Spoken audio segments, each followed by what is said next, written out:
Bonjour à tous. Alors aujourd'hui, je ne sais pas encore tout à fait ce qu'on va faire parce que ça dépend du temps dont je dispose et du temps qu'il va me falloir pour faire ce que j'ai à faire. Dans tous les cas, on va aujourd'hui vérifier si ma dernière F0, qui est dans l'une de mes dernières vidéos, si ma dernière F0 commandée a été acceptée. Je vais en profiter pour mettre les lanières contre le varroa.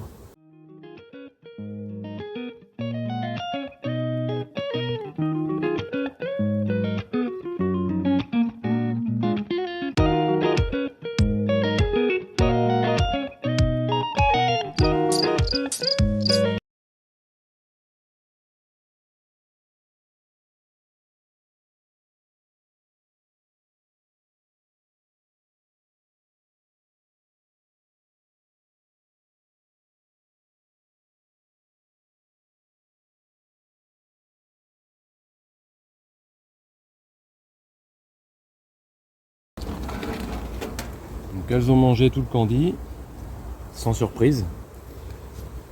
Là actuellement, même s'il y a pas mal de fleurs, si vous leur donnez à manger, elles mangent. Ça va très vite. Là je vois qu'il y a un frelon qui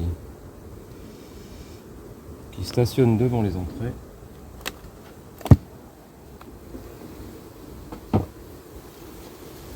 Donc on y va tout doucement.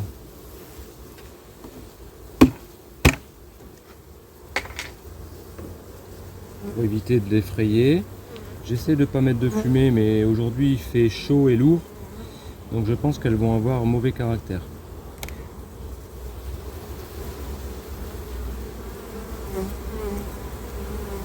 Normalement celle-ci quand je souffle dessus elle rentre sans histoire, mais là vous voyez, elles sont pas de bonne humeur. C'est normal, hein, il fait vraiment très très lourd. Alors, j'essaye d'éviter de mettre de la fumée, en tout cas.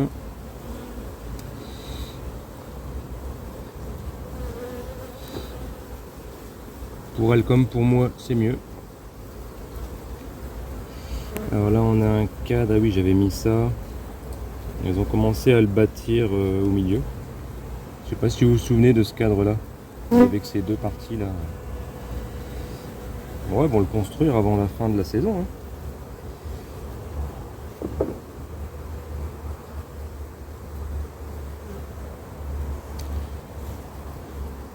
Alors j'avais pas mis de couvain ouvert, hein, je vous avais expliqué, mais bon il y a toujours un œuf ou deux qui traînent hein, qu'on ne voit pas. Donc si la reine n'a pas été acceptée, comme ça fait 10 jours, normalement il devrait y avoir des cellules de sauveté. Donc là il y a un petit peu de miel qui a coulé, donc elles sont occupées. Donc là c'est que de la réserve. Alors oui on cherche la reine, mais on cherche aussi des œufs au cas où on ne verrait pas la reine. Et en tous les cas là il n'y a rien.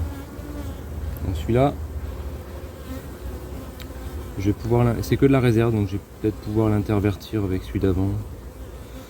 Je ne sais pas, je vais voir. Alors, celui d'avant en même temps, il n'y a pas de couvain d'ouvrière, donc c'est un peu ennuyeux. Alors, ça c'est le cadre sur lequel il y avait la cage. Et il y a du couvain. Donc la cage, ah bah, la reine est là. La reine est là.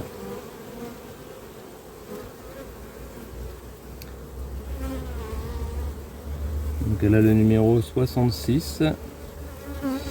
Et donc tout a été pondu. Alors est-ce que vous la voyez bien? Oui. Elle est belle, hein?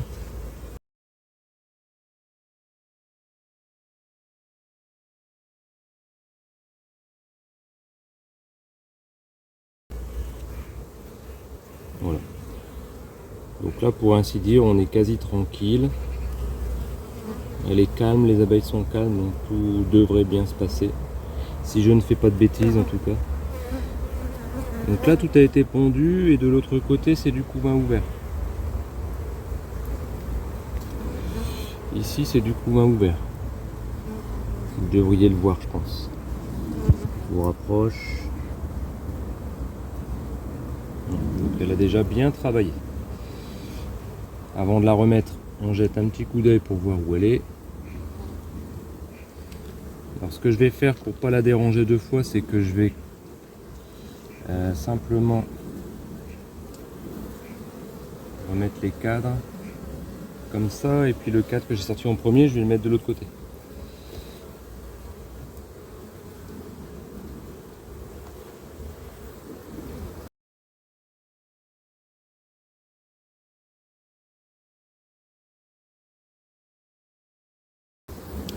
Alors ici, eh bien, reste de couvain fermé, ce que j'avais mis la dernière fois, plus du couvain ouvert très jeune et des œufs.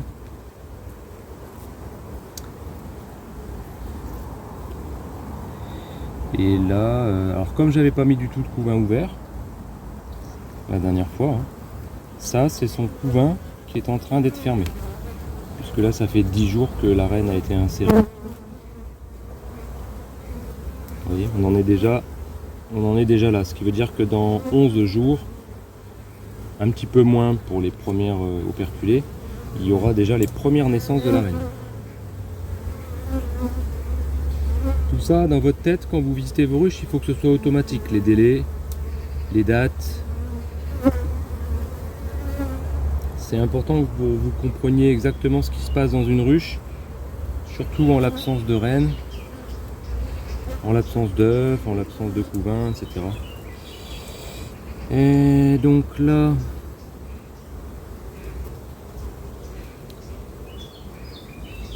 alors je suis à contre-jour, je vois pas. Ça c'est le couvain naissant qui reste de la dernière fois, il me semble. Il faut que je regarde s'il y a des œufs au soleil.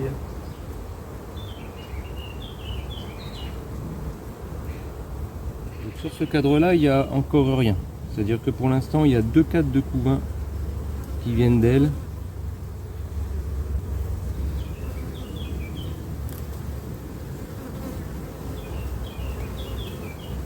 Ça, c'est un cadre de provision que j'avais mis. Effectivement, là, elle n'a pas énormément de place pour pondre. Hein.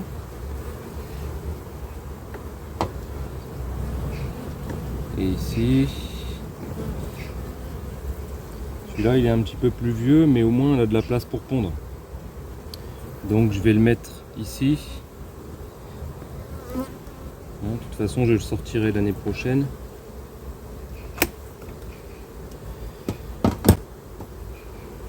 Alors, ce serait bien que je trouve un cadre bâti vide. Je vais regarder si j'ai ça, parce que là j'ai déjà beaucoup de miel. J'ai pas forcément besoin d'en avoir plus. Bon, je vais regarder ça. Voilà, j'ai trouvé un cadre bâti que j'ai pris dans une colonie bourdonneuse. Donc ça, bon, le nettoyer. Et là, elle va pouvoir y pondre très rapidement.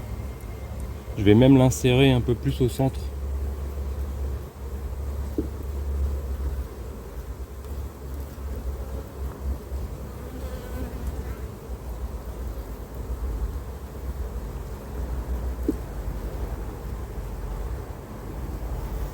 On fait bien attention que la reine peut être dans le coin.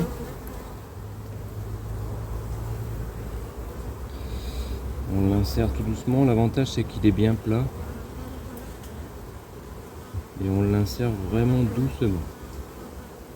Voilà. Hop. Vous voyez, elles sont pleines. Alors celui-ci, du coup, je vais pas le laisser. C'est de la réserve, ça me servira pour une autre colonie. Parce que là, en miel, il y a ce qu'il faut.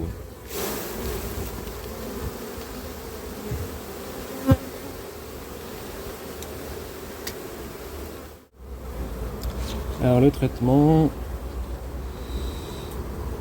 hop, je vais partir comme ça au niveau de l'entrée pour être sûr d'être au milieu du futur couvain qui sera forcément proche de l'entrée. Voilà. Et ensuite, les autres, je les mets un petit peu plus loin.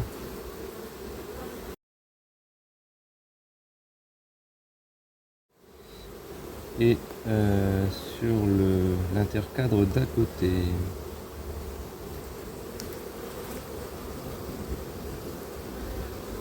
Tout ça, ce sera du couvain bientôt. Je n'en doute pas. Voilà. On referme. Et on remet du candi, toujours pour qu'il y ait une légère stimulation, quel que soit le temps. Alors oui, là il fait beau, mais bon, on en a déjà parlé. Le frelon arrive, le temps peut changer. J'ai besoin que ma F0 fasse du beau couvain et beaucoup d'abeilles d'hiver.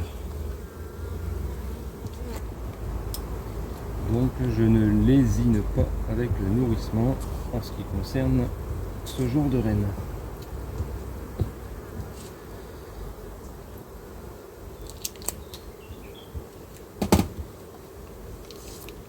Mais dans tous les cas, pas de sirop puisqu'il y a beaucoup de réserves déjà. Là, mettre du sirop, ce serait vraiment contre-productif parce qu'elle remplirait tous les cadres de sirop, de miel de sirop, et puis la reine pondrait où? Voilà. Et on referme tranquillement. Voilà pour ce qui est du contrôle de la F0. Donc je vais noter ça dans mon cahier, acceptation nickel. Voilà, donc ça c'était la F0, la dernière que j'ai commandée, et qui est d'une lignée particulière qu'on appelle Sahariensis. Voilà. Donc celle-ci, je l'ai déjà testée sous forme de F1 il y a 3 ans. Et là, toutes mes fins il y a 3 ans sont mortes. Et donc, c'était vraiment très satisfaisant. À voir maintenant ce que je vais réussir à faire à partir de la F0 et les mâles dont je dispose, hein, puisque là, on peut faire plusieurs types de combinaisons et voir ce que ça donne. Notamment, donc pour cette lignée, une langue plus longue, donc qui lui permet d'aller butiner des petites fleurs auxquelles n'ont pas accès la plupart des abeilles. Et ensuite, elle récolte même par très forte chaleur, a priori. Donc à voir si ces caractéristiques, une fois accouplées avec mes mâles ici, demeurent. Ça c'est important, donc voir si elles arrivent à faire des réserves quand il fait très chaud et sec. Aller très loin chercher des petites fleurs, etc. Voilà, hein, c'est pour ça que je fais cette lignée. C'est simplement pour avoir des F1 qui s'adaptent mieux au changement climatique. Voilà. Puis si ça fonctionne pas, on essaiera avec une autre. J'ai bien sûr gardé 2 autres F0 dont je connais déjà les qualités pour les F1 de l'année prochaine, les F1 habituels, desquels je suis vraiment très content, hein, parce que je ne vais pas commencer entièrement ce des nouvelles F1. Il faut quand même que je fasse fonctionner mes ruchers, autant les ruchers pédagogiques que les ruchers de production pour avoir un petit peu de miel donc, et du pollen, puisque l'année prochaine je fais du pollen aussi. Enfin, c'est pas la première fois, mais je fais du pollen à peu près tous les 2-3 ans. Donc voilà pour les petites nouvelles. Donc là on va contrôler de nouveau, puisqu'on avait commencé ensemble là-bas. On va contrôler de nouveau ces ruches là. C'est très important parce que je dois savoir si, là je vais partir quelques jours en vacances, je dois savoir si je dois secouer, et si je dois secouer, quelle ruche je dois secouer en rentrant. Je ne vais pas le faire aujourd'hui, là il fait trop chaud, c'est la misère, mais je le ferai en rentrant, parce que il est tout à fait possible qu'il y ait des échecs. On va commencer par celle-ci. Vous vous souvenez peut-être de la dernière vidéo où on la voit, j'avais pas vu la reine, et puis j'avais pas vu de couvain ni d'œuf. Donc là, s'il n'y a rien, puisque là on est à peu près 10-15 jours après la dernière vidéo, s'il n'y a rien, c'est que là c'est foutu. Ok? Allez, go!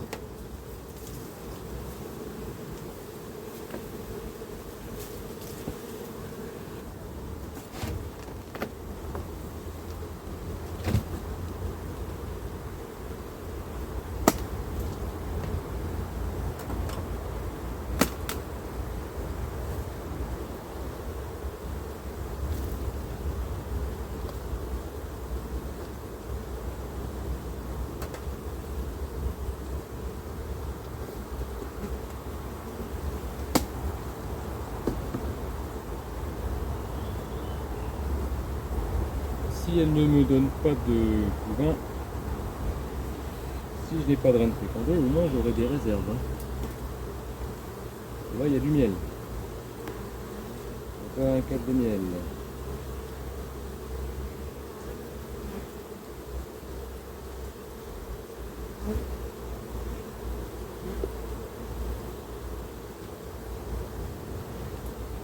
Un 4 de réserve encore. Je regarde si je vois une reine, on sait jamais.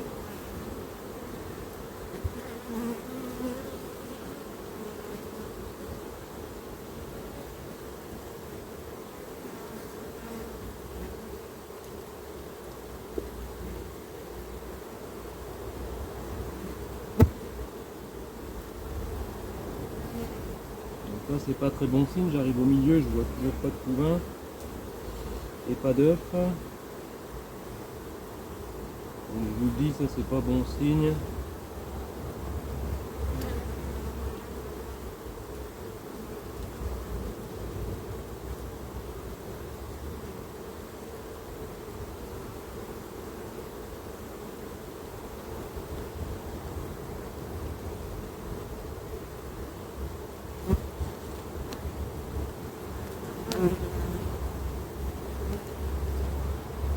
Toujours rien, pas de reine non plus.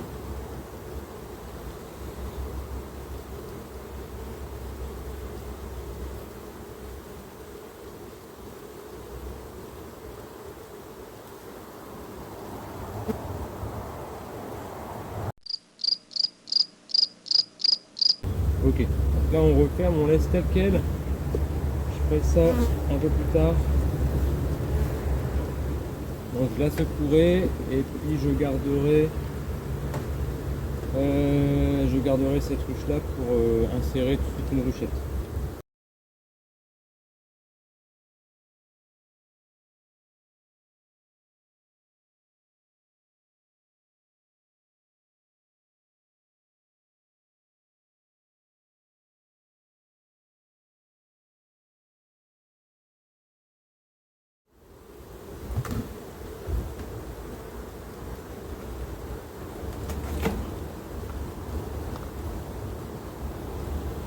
Alors, la voisine, on avait vu la dernière fois, il faut encore que je fasse une contre-visite, comme pour les voitures.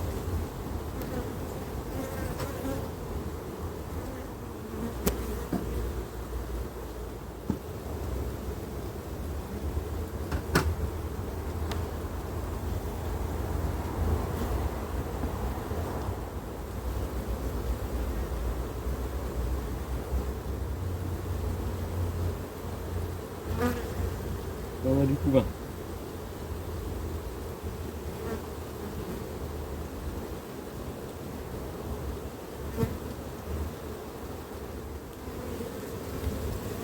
On a du couvain et puis un magnifique cadre de pollen.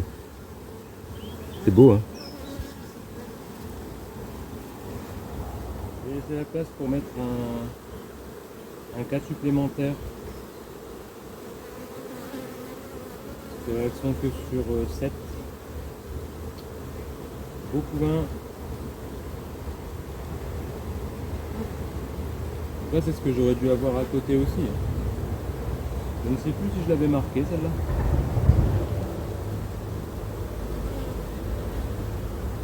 Là, on est à 3 couvains.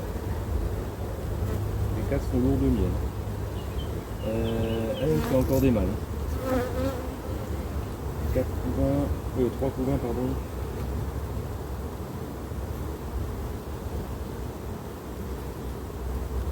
Elle n'a pas fait semblant. Hein. Elle pond. 3 couvains. Et sans stimulation pour l'instant.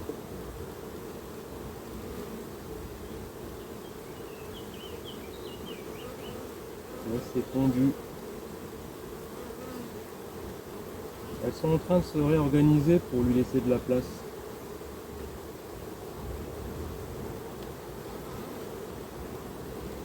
Il y a des œufs des deux côtés. Je vois pas la reine, je ne sais plus si je l'avais marqué.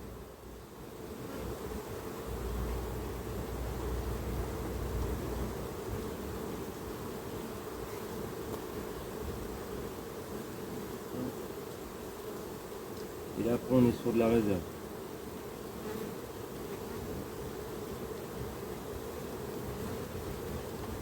Pour l'instant, alors celui-là, comme il n'y a que du miel, je vais le bouger d'un cran. Je vais le mettre là.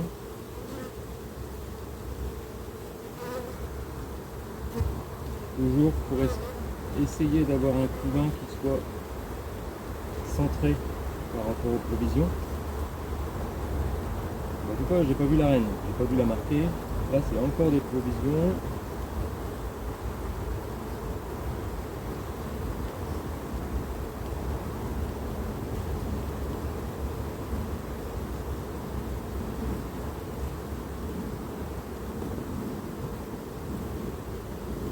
Et là aussi.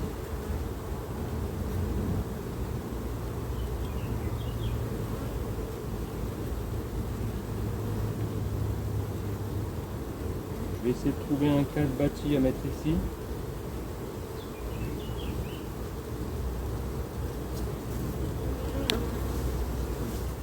C'est le meilleur cadre bâti que j'ai trouvé. Il y a du nectar, mais elles vont le manger tout de suite. Et la reine pourra venir y pondre.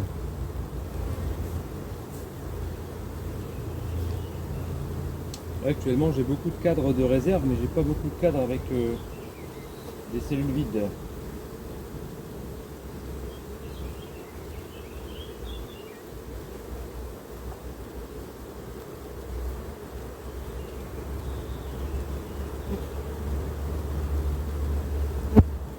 Donc là, on n'a pas vu la reine, je vais le noter. J'ai pas dû la marquer, sinon je l'aurais vu.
Des réserves.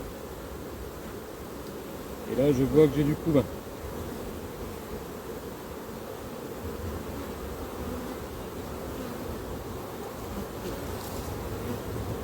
Donc là, celle-ci a réussi. J'ai du beau couvain.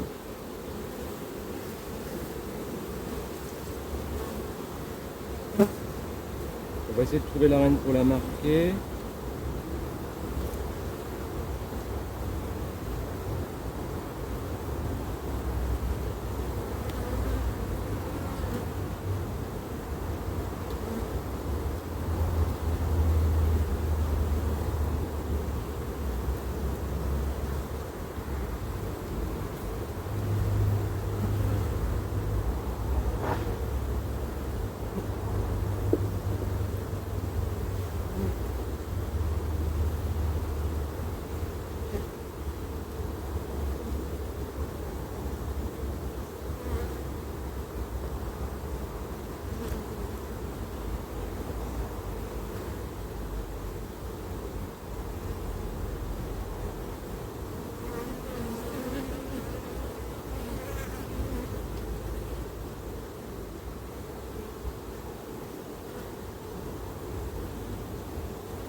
Là, je suis à 5,4 de couvain.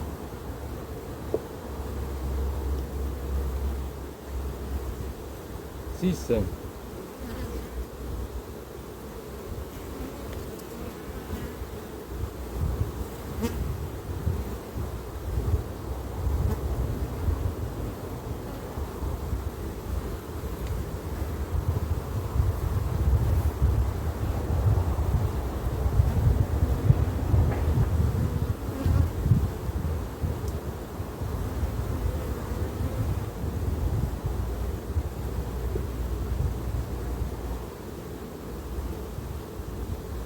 7.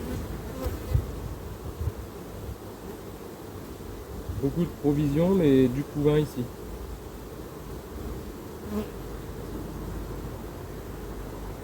Recto verso.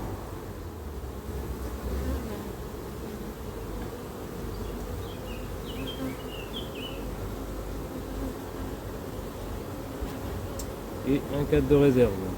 Bon, j'ai pas vu la reine. Hein.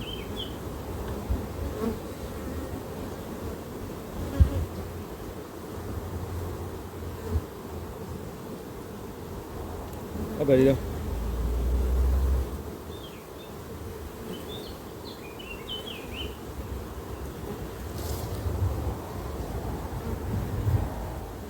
La mise au point, j'espère qu'elle se fait bien. Bah, elles n'aiment pas être au soleil, hein, donc elle va pas trop se montrer. Oui, elle est là. Elle est belle. En tout cas, on a 7 cadres de couvain, ce qui est pas mal du tout.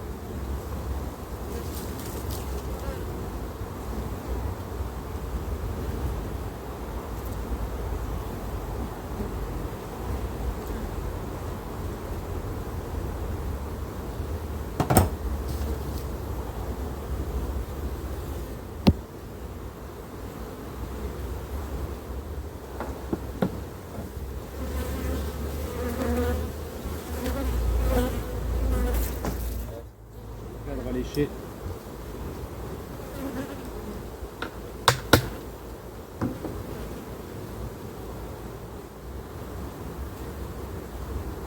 Alors un cadre de provision.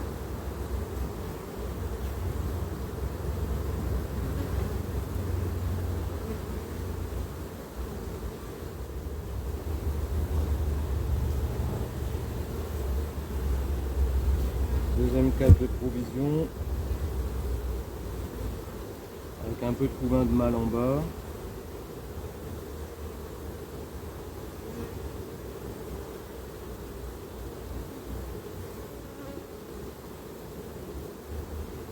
Un cadre de couvain naissant. Ah, puis il n'a pas été repondu. Donc vous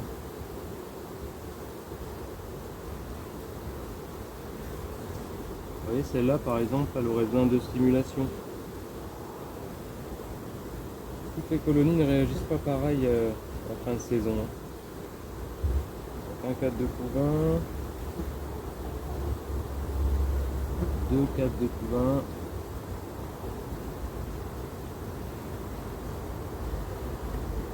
La reine est là. Donc là c'est tout pondu. Et je vais lui donner à manger, je vais lui donner des cadres à lécher. Ça va lui faire du bien.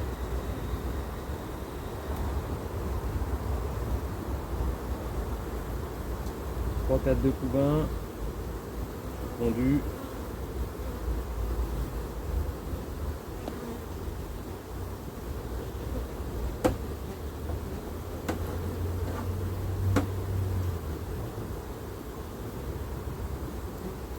Quatre.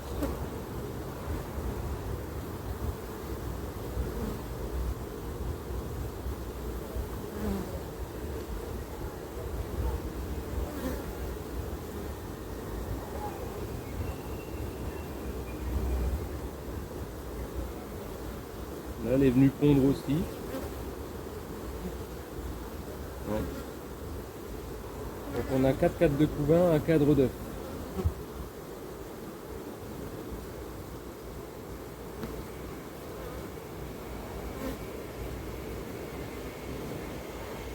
Un peu d'œuf ici, mais anecdotique. Voilà, donc celle-ci, je vais la stimuler en lui donnant des cadres à lécher.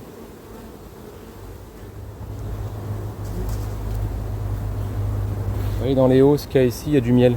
Il n'y en a pas beaucoup, mais il y a 3-4 de miel à chaque fois. Donc je vais les prendre et les mettre dans une hausse vide ici pour que celle-ci puisse s'en nourrir. Ça va la stimuler bien comme il faut pendant 2-3 semaines. Ça m'évite de donner ou du sirop ou du candy. C'est bien d'avoir des réserves à soi. Donc on va faire ça tout de suite.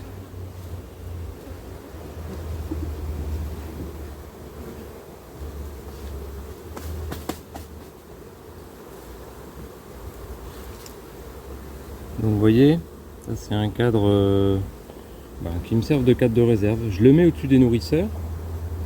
Et les abeilles mettent un peu de miel dedans et après je m'en sers.